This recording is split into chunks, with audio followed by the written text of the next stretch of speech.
Milliondagi sud zalidagi rolim bor-ku, o'sha o'zimga yoqmagan, komanda ham biladi. Oxirgi marta yo Xorazm yo Nukusda berganmiz konsert, o'shanda o'sha rolim tugashi bilan ey Alloh o'zingga shukr, shu roldan qutuldim deganman-da.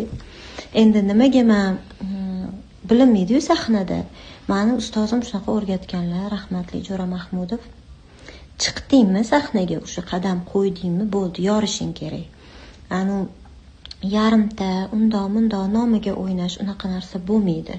Ras o'sha chiqib bo'ldingmi, bo'ldi, yorib chiqib ketishing kerak yoki вообще chiqmasliging kerak deb o'rgatganlar. Men o'sha millionda edim, chiqib bo'ldim. Menga u rolni beringlar, bu rolni beringlar desam ham, ular sizdan boshqa hech kim o'ynamaydi deyishganda, majburki o'shani zo'r qilib o'ynashga majbur bo'lganman. O'zimga umuman yoqmagan. Hech qachon